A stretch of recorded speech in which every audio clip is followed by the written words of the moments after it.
Good evening, and welcome to Week 7 of Lange Family Taskmaster 2022.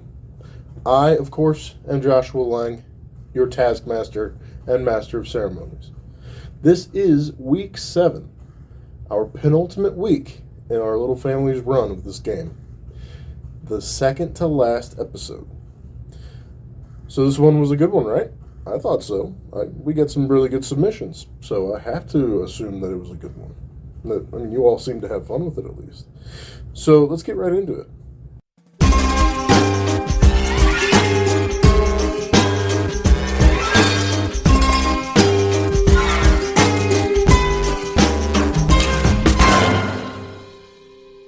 Your task this week was to write a story. Once upon a time, a taskmaster set upon his minions, there's probably worse words to call you, minions, to write a story or rework a story to make it more adult, make it more humorous for adults. And you could write something on your own. You could take an already existing story and spice it up a little bit. It was kind of open up for interpretation. So I don't think any of you really disappointed me. I think it was a very good week of submissions. Yeah, let's get right into the first one from the season ones. Early as ever. And see how they did. Trending Chucky Boom Boom. Words by Cindy Lange. Outstanding production values by Ken Lange. Lonely Chucky Boom Boom was sitting in his room, hiding from life's gloom. Poor Chucky Boom Boom. Poor Chucky Boom Boom, while hiding in his room, was invited to a Zoom. Happy Chucky Boom Boom. Happy Chucky Boom Boom, while sitting in the Zoom, felt a coming stool boom, squirming Chucky Boom Boom. Squirming Chucky Boom Boom, trying to stay stoom, though nearing crack of doom, red-faced Chucky Boom Boom. Red-faced Chucky Boom Boom, beginning now to pre-bloom, began scooching from the chat room. Frantic Chucky Boom Boom.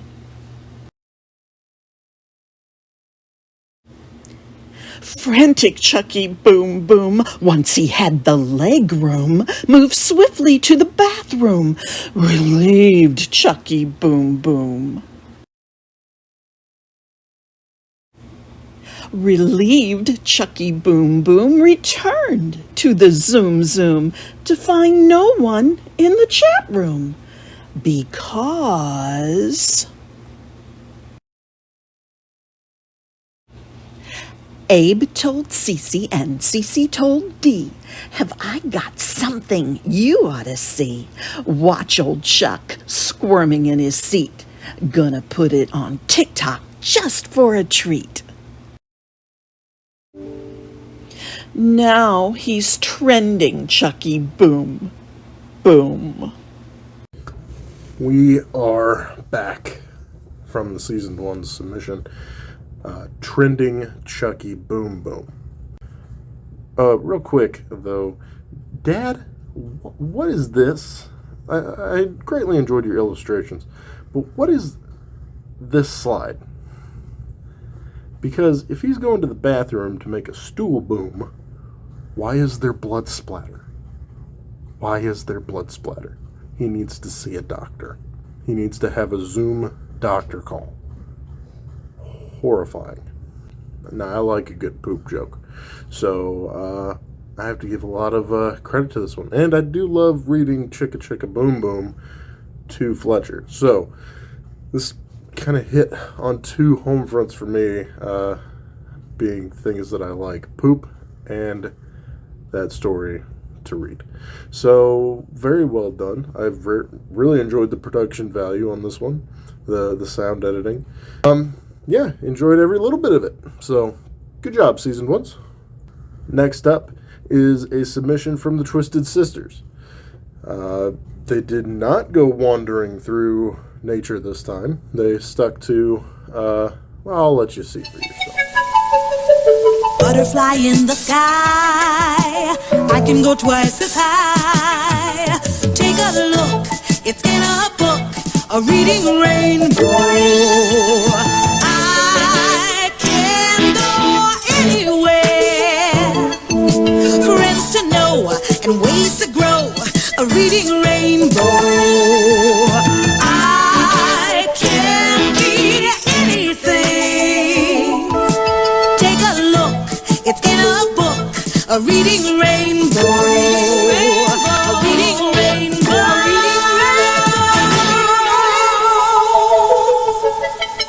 Hello all, and welcome to Reading Rainbow for adults who are tired of Cocomelon and want their kids to actually know what it's like in the real world. On today's episode, we take an updated look at a children's classic written in 1972 and featured on the original Reading Rainbow, Alexander and the Terrible, Horrible, No Good, Very Bad Day. In this episode, we take an updated look featuring our very own Glenna Lange, and she's going to be experiencing a slightly inconvenienced first world problems blah kind of day. This morning, my sister got in the shower first, so I had to wait half an hour for the water to heat back up enough so I could take a shower. And then when I was making my morning coffee, I realized there was no more liquid creamer, so I had to use generic powdered creamer. And I could tell it was going to be a slightly inconvenient first world problems blah kind of day. Then leaving the apartment for work, I remembered I was parked at the top of the parking lot, which meant my car was too far away to remote start, so my seat wasn't warm. And then I stepped in a puddle, ruining my favorite pair of work pants, so I had to go back and change. And then someone parked too close to me, and I spilled my coffee trying to get in my car, and I'm thinking about moving to Australia. I was 15 minutes late for work, and there were no more parking spaces close to the building, so I had to park in the overflow parking lot. Then when I went into the office, there were 12 tickets pending and 2 techs who called in, and the internet was down for an hour and a half. When it came back up, the speakers and microphone on my laptop weren't working during the Teams meeting, and I could tell it was going to be a slightly inconvenient first world problems blah kind of day. For lunch, I was heating up my meal in the microwave when I dropped my fork on the floor, and when I bent over to pick it up, I ripped my pants. So I had to tie my sweater around my waist, and the space heater by my desk quit working, so I was freezing for the rest of the day. When I had to use the bathroom, the code for the door had changed, and when I finally got in, there was no toilet paper. So I spent the rest of the day looking for houses in Australia. On my way home, I hit every red light, and as I was about to turn left, some guy in a truck who was compensating for something ran his red light. When I flipped him off, he flipped me off and called me the C word. When I finally made it home, I still had to park at the top of the hill. It was a slightly inconvenient first world problems blah kind of day. There was nothing in the fridge I wanted to eat, so I ordered some food on DoorDash, and the Dasher was late picking it up, and then he couldn't find my apartment. But I got a message saying it was delivered, but it wasn't at my door. So 2 hours later, I ended up just eating some cereal. Then my sister hogged the remote, so I had to watch The Office for the 50th time, even though I had a new episode of The Curse of Oak Island to watch. And on top of this, I had run out of whiskey. It had been a slightly inconvenient first world problems blah kind of day. Some days are like that, even in Australia. Back from the Twisted Sisters submission. I can never get this book's name right. I mean, we just watched it or listened to it, but I still am going to forget it every time. The Terrible Goat, No Good, Very Bad Day. I'm pretty sure there's another adjective or series of adjectives in there, but I can never get it right. And their spin on it. Poor Glenna. I mean, just having to deal with Mariah constantly giving her, I'm sure, just reasons to move to Australia. And on that note, we go into our commercial. Part 1 is over. Come back for part 2.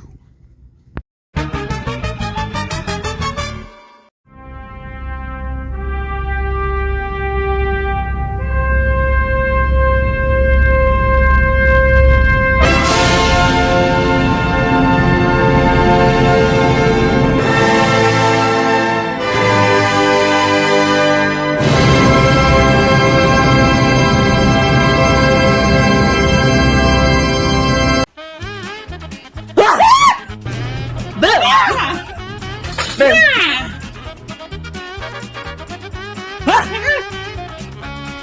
you feeling better?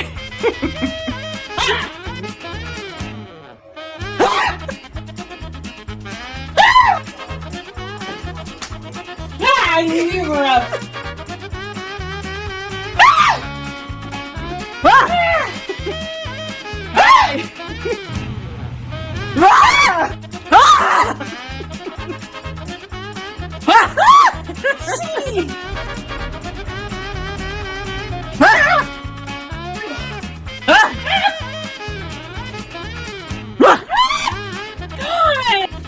Dear God!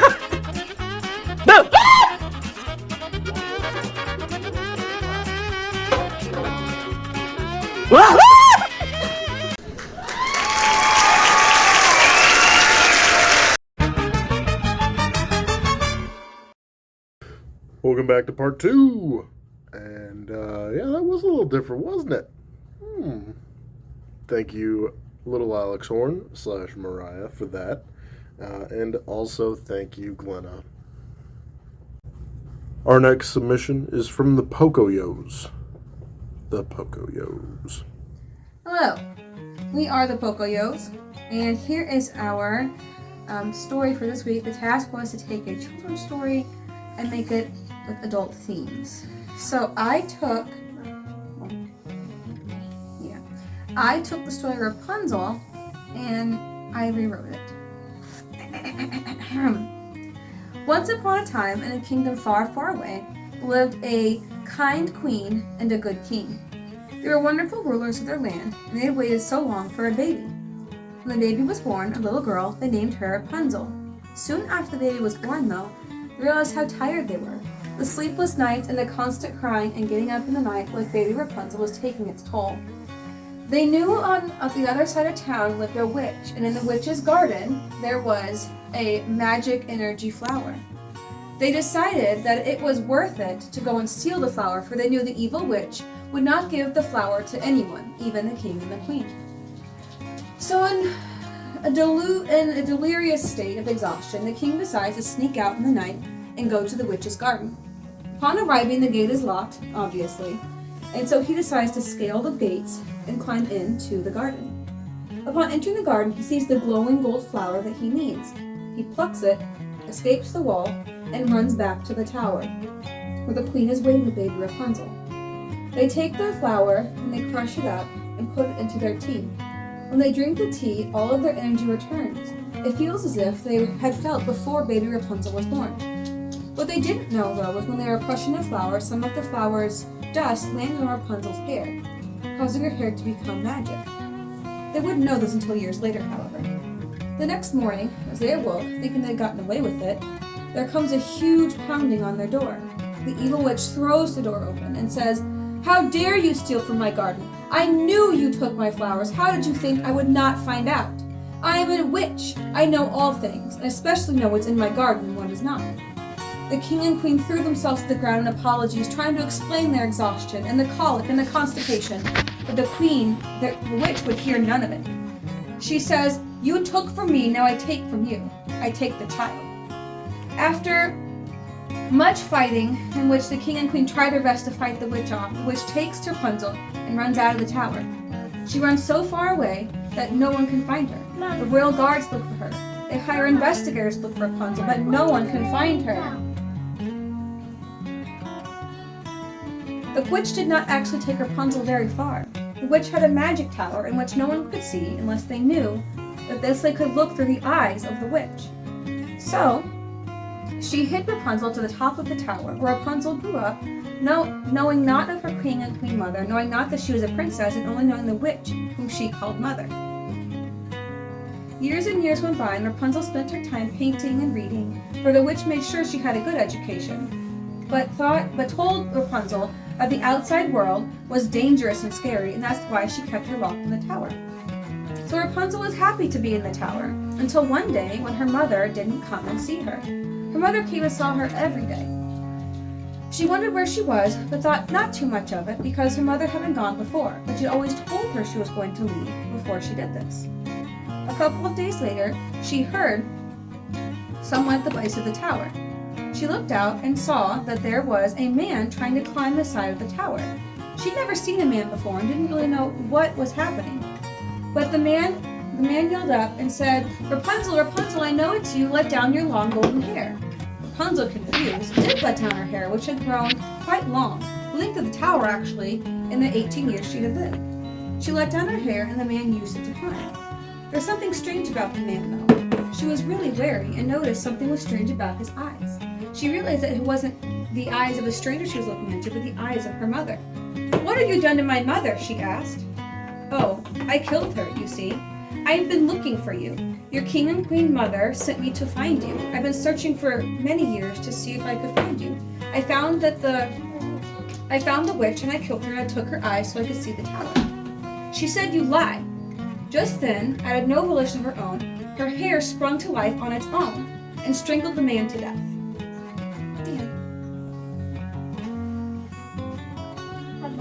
That's it? That's it. Nothing to add? Well, I could ad-lib the rest, is all I wrote. After she strangled him to death, she escaped the tower and lived a very happy life. And scene. We are back from the Pocoyo's submission, and I have to give a little caveat or disclaimer to this. I did have to run it through the plagiarism checker online. I did copy and paste a portion of what she wrote, and she did write it all out. I just didn't know if she copied and pasted it from another work, so I copied and pasted it, put it in the plagiarism checker, and it came up with nothing. I think it sounded so much like an actual Brothers Grimm story, which I don't think I've ever heard the original Brothers Grimm. I don't even know if it is Brothers Grimm, whatever. Whoever wrote Rapunzel originally, it sounded so much like it that I believe that that's what it was. I thought that she just took it and maybe added a little note here or there, but overall, I thought that was something that she had just taken off something else. So credit to her in actually writing that out from her own creativity. So very nice work, very well done. Fooled the hell out of me. And sorry for the breathing in the background. I think I added in some music to try and mask that, but big boy gotta breathe. Moving on. Next submission is from the team pound note symbol, pound sign, team formerly known as the Montana Lange. Good afternoon, Taskmaster, and all other Taskmaster task participants. This week's task was to take a timeless children's book and adultify it, so to speak.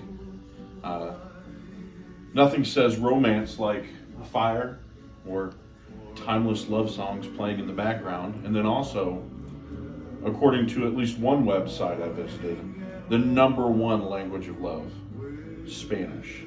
So I present to you The Cat in the Hat in the most romantic language possible. Prepare to be amazed.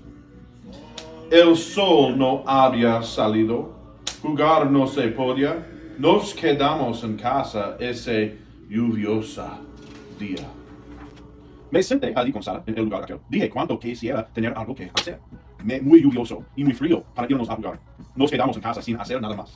Y todo lo que hicimos fue estar allí sentados sin poder hacer nada y muy, muy disfrutados.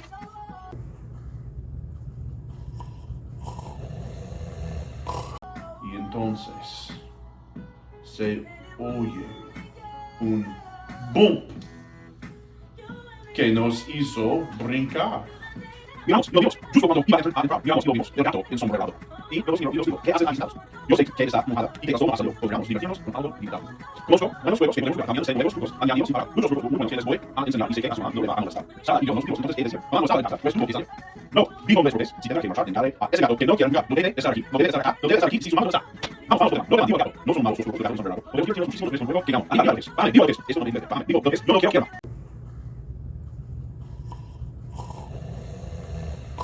No temas, dijo Pedro. No te vas a quedar parado en la pelota, parado, te sostendré. Con mi libro en la mano, la casa de mi sombrero. Y eso es todo digo, no es todo lo que puedo. Llévenme ahora, digo, llévenme aquí primero, la casa y un pastel encima del sombrero. Cargo además, y 2 libros y un vato de cubete. Puedo cargar un vato con un poco de leche y sacar el agua. Sí, sacar este señor. Arriba, abajo, arriba, más, eso, eso. Mira, ahora aquí se un poco de divertido. Más de saberlo. Puedo cargar la taza con los libros, la leche y el pastel y el que se me lo escribió. El barro del bebé, también un muñequito y acabo con mi cola ese rojo abandito. Mientras me el agua con el abanico, pero eso no es todo, no. Eso no es todo. 2,000 years later. Es lo que dijo el gato y de cabeza cayó. Y parado en la bola cayó de sopetón. Sara y yo vimos todo lo que cayó.